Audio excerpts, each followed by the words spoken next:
ये कहानी एक सच्ची घटना से प्रेरित होकर लिखा गया है, जो आज से कई साल पहले हमारे पड़ोस में घटित हुई थी।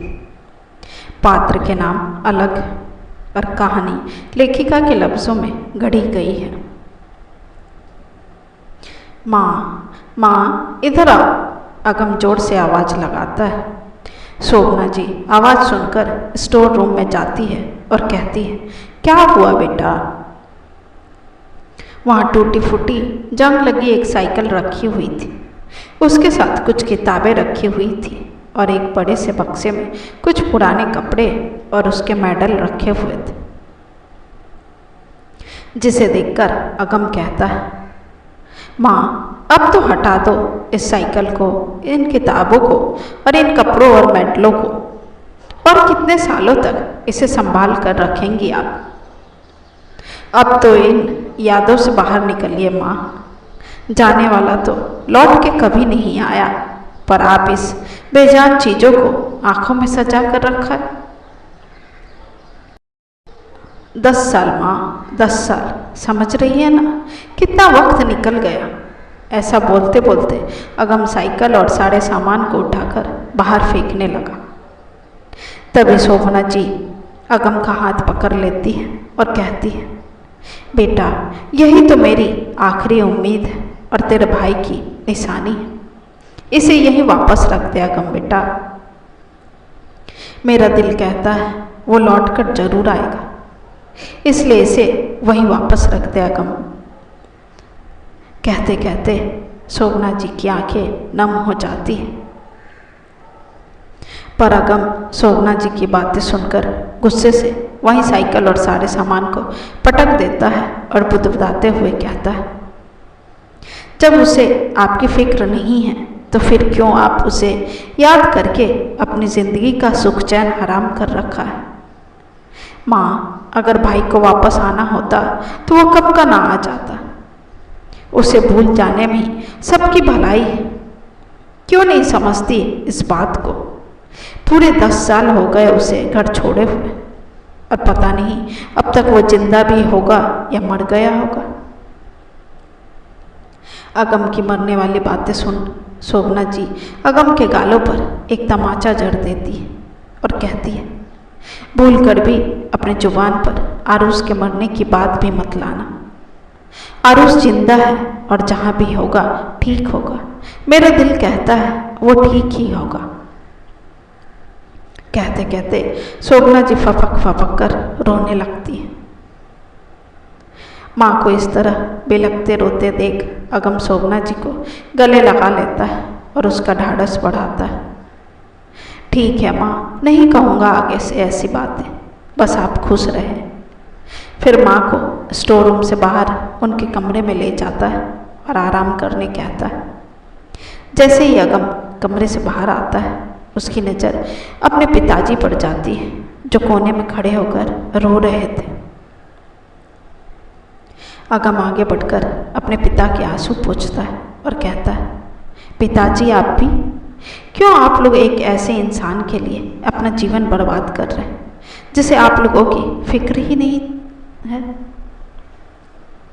अगर सच में वो आप लोगों से प्यार करता तो यूँ आप लोगों को ऐसे छोड़कर नहीं जाता, पर इतनी सी बात आप लोगों को समझ नहीं आता है। मैं मानता हूँ वो तकलीफ़ों से गुजर रहे थे, पर आप लोग थे ना उसके साथ, उसके तकलीफ़ों को अपना बनाने के लिए। पर नहीं, उन्हें तो घर छोड़कर जाना बेहतर उपाय लगा। बुज़दिल था वो, इसलिए जीवन में जरा सा तकलीफ़ क्या आई, उसने तो खुद का मानसिक संतुलन ही खो दिया। अब भाग गया बिना कुछ कहे बोले। अगर जरा सा भी प्यार होता तो अपनी जिम्मेदारियों से यूँ नजरें चुराकर नहीं भागता। अगर रत्ती भर भी माँ की चिंता होती तो यूँ रात के अंधेरे में मुँह छिपा के नहीं जाता। पर आप लोगों को कुछ समझ में नहीं आता। 10 साल हो गए पिताजी, न वो आया न उसका कोई संदेश। अगम पिछले 10 सालों से ऐसे ही अपने माँ बाप को अपने बड़े भाई के लिए तड़पते देख रहा था और इसलिए उसे इन दोनों की पीड़ा नहीं देखी जा रही थी। कई बार अगम अपने माँ पिताजी को समझाने की कोशिश भी किया, पर हर बार अपने माँ पिताजी की बेबसी देखकर शांत हो जाता। पर इस सच से मुंह भी तो नहीं मोड़ा जा सकता था, इसलिए जब मौका मिलता तब अपने माँ पिताजी को इस व्यवस्था से बाहर निकालने की कोशिश करता था। दरअसल 10 साल पहले शोभना जी का हंसता खेलता परिवार हुआ करता था। 2 बेटा आरुष और अगम और एक चंचल सी बहन कावी। आरुष बचपन से ही बहुत तेज बुद्धि का बच्चा था, अपने स्कूल का सबसे होनहार विद्यार्थी। दिमाग इतना तेज कि कोई उसका मुकाबला नहीं कर सकता था। हर क्षेत्र में अव्वल था। 1 नंबर का किताबी कीड़ा था। उसे पढ़ना बहुत पसंद था और हर चीज के पीछे का साइंस ढूंढता रहता था। उसकी यही उत्सुकता उसे दूसरों से अलग बनाती थी। आरुष किताबों में इस तरह उलझा रहता कि उसे घर परिवार देश दुनिया की कोई फिक्र ही नहीं रहती। 10वीं कक्षा में पूरे राज्य में प्रथम आया था, पर न जाने किसकी नज़र लग गई थी। अपने इसी ज्ञान के बल पर उसे कई अवार्ड मिल चुके थे। हर बार उसे स्कॉलरशिप भी मिलता था। आरुष गणित और विज्ञान में अव्वल कोटि का स्टूडेंट था और इसी विषय में आगे पढ़ना चाहता था। इसलिए उसने पहले आईआईटी की तैयारी की और वहाँ भी टॉप रैंक से पास हुआ। फिर उसने आईआईटी खड़गपुर से अपनी पढ़ाई पूरी की। पर इंजीनियरिंग करने के बाद उसका मन बेचैन रहने लगा। कई बड़ी बड़ी कंपनियों से उसे ऑफर भी आए।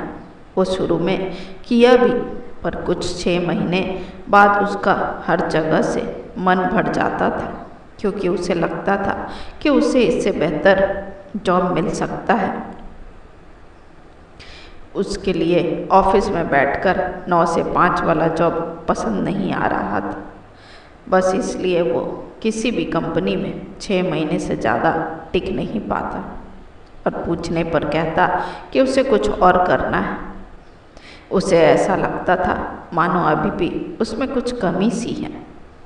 वो इतना होनहार था कि दिन भर उसके दिमाग में कैलकुलेशन चलते रहता था। वो दुनिया से 4 कदम आगे का सोचता था, जो हर किसी के समझ के बाहर था। उसकी बातें अब लोगों को समझ से बाहर लगने लगी थी। लोग उसका मजाक बनाने लगे थे। दोस्त उससे पीछे छुड़ाने लगे थे। वैसे तो आरुष के जीवन में दोस्त बहुत कम ही थे, लेकिन जो भी थे वो भी अब पीछे भागने लगे थे। वो मुश्किल से 2 साल जॉब कर पाया। उसके बाद आरुष फिर से आगे की पढ़ाई में लग गया, पर अब उसका मन काफ़ी विचलित रहने लगा था। वो धीरे धीरे खुद से असंतुष्ट रहने लगा। बात बात पर चिढ़ने लगा था। न किसी से बात करता, न ठीक से खाना खाता था और न ही ठीक से सो पाता था। बस अपने कमरे की 4 दीवारी में अपनी किताबें और अपनी सोच में उलझा रहता था। ऐसे भी कहा जाता है कि ज़्यादा पढ़ना भी नुकसानदायक ही होता है, क्योंकि लोग पढ़ते पढ़ते भी पागल हो जाते हैं।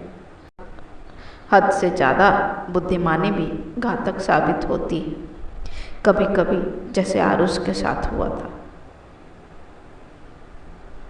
ऐसा करते करते उसका व्यवहार बदलने लगा था। रात के अंधियारे में जोर जोर से चीखने लगा था आरुष। बाहरी लोगों को देखकर गुस्से से बड़बड़ाने लगा था। उसकी ऐसी हालत देखकर अशोक जी और शोभना जी कई बार चिंतित हो जाते थे। आरुष से कई बार बात करने की कोशिश भी करते, ताकि उसकी परेशानी को समझ सके और उसकी मदद कर सके, पर आरुष किसी से कोई बात नहीं करना चाहता था। इसलिए चाहकर भी अशोक जी और शोभना जी कुछ नहीं कर पाते थे। कई बार उन्होंने कोशिश भी की कि आरुष को किसी डॉक्टर से दिखा दे, पर आरुष उन्हें ये बोलकर शांत करा देता कि मैं कोई पागल नहीं जो उसे किसी डॉक्टर की ज़रूरत पड़ेगी। खैर, अशोक जी और शोभना जी के लाख कोशिशों के बाद भी आरुष को कोई फर्क नहीं पड़ा और वो अपनी दुनिया में खोया रहा।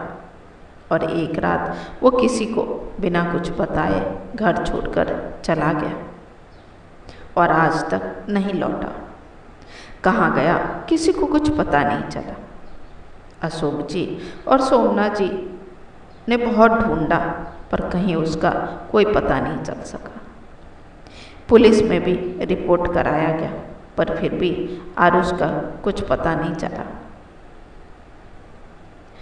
शोभना जी को छोड़कर सबने इस बात को मान लिया था कि आरुष अब कभी लौट कर नहीं आएगा, पर शोभना जी माँ थी और माँ का दिल था, शायद इसलिए इस बात को मानने से इनकार कर रहा था और शायद इसलिए अगम अपनी माँ के इस झूठे विश्वास को आज तक जिंदा रखने में मदद कर रहा था।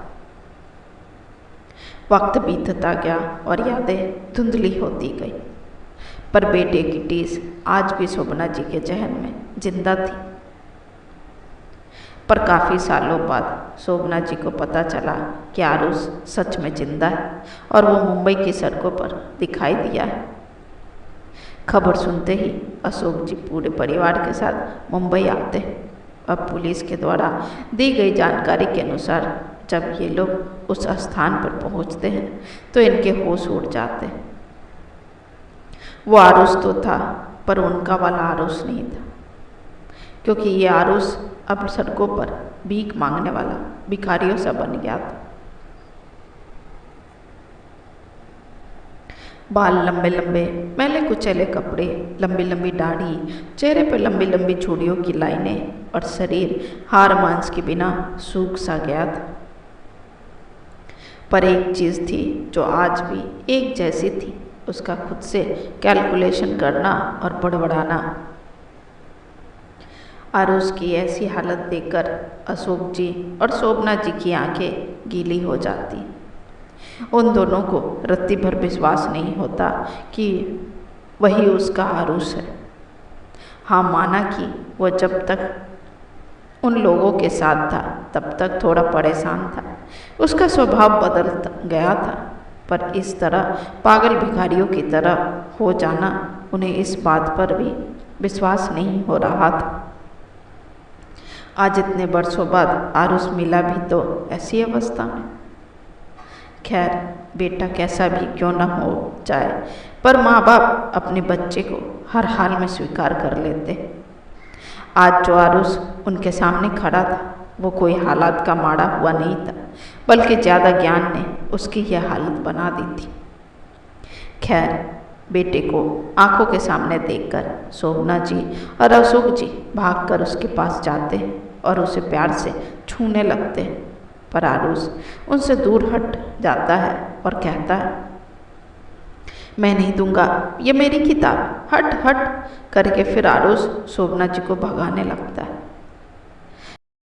पर तब तक अगम और अशोक जी आकर आरुष को जबरदस्ती पकड़कर अपने साथ होटल ले आते और उन्हें बहला फुसलाकर, नहाला धुलाकर, साफ सुथरे कपड़े पहनाकर डॉक्टर के पास ले जाते। डॉक्टर आरुष की मानसिक हालत देखकर समझ गया था कि वो किसी पागल खाने से भाग कर आया था, इसलिए डॉक्टर शहर के सभी पागल खाने में पता करते हैं। तब पता चलता है कि आरुष पुणे के एक पागल खाने में पिछले कई सालों से था और अभी 4 महीने पहले किसी तरह वहाँ से भाग निकला था, इसलिए उसे फिर से पागल खाना भेजने कहते हैं। पर शोभना जी और अशोक जी डॉक्टर से काफ़ी गुजारिश करते हैं कि उन्हें कुछ दिनों के लिए आरुष को अपने साथ रहने दें। अगर वो ठीक रहा तो उसे अपने साथ अपने गांव ले जाएंगे, नहीं तो जैसा डॉक्टर कहेंगे वैसा ही करेंगे। अशोक जी की बात सुनकर डॉक्टर पुणे के पागल खाने में फ़ोन करके आरुष के अब तक के सुधार की जानकारी लेते हैं, जिससे उन्हें पता चलता है कि आरुष पहले से काफ़ी बेहतर है।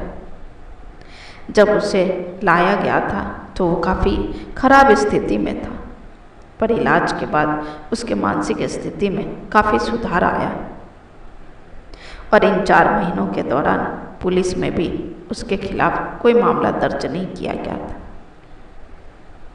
इसलिए डॉक्टर शोभना जी और अशोक जी को कुछ दिनों का वक्त दे देते हैं ताकि वे लोग आरुष की वर्तमान स्थिति को समझ सकें। इस दौरान शोभना जी और अशोक जी आरुष का पूरा ख्याल रखते हैं। समय समय पर दवा देना, समय समय पर खाना देना और समय समय पर सुलाना, बिल्कुल छोटे बच्चे सा ख्याल रख रहे थे ये दोनों पति पत्नी। अगम भी पूरी कोशिश कर रहा था अपने भाई को ठीक करने में। इन 1 महीने के दौरान आरुष को ना कोई पागलपन का दौरा पड़ा और ना ही वो बेकाबू हुआ। वो धीरे धीरे अपनी माँ और पिताजी को पहचानने लगा था और इसलिए डॉक्टर वर्तमान स्थिति को देखकर आरुष को अशोक जी और शोभना जी की निगरानी में घर ले जाने की इजाज़त दे देते हैं। घर आने के बाद आरुष काफ़ी शांत हो गया था। शायद माँ बाप का सानिध्य पाकर वो फिर से एक बचपन जी रहा था। प्रिय दोस्तों, पढ़ना अच्छी बात है, पर इस कदर पढ़ाई को हावी कर लेना कई बार नुकसानदायक बन जाता है। ये भी सही है कि जो होनहार होते हैं वो दुनिया से हटकर सोचते हैं, जो आम सामान्य लोगों के सोच से परे होता है।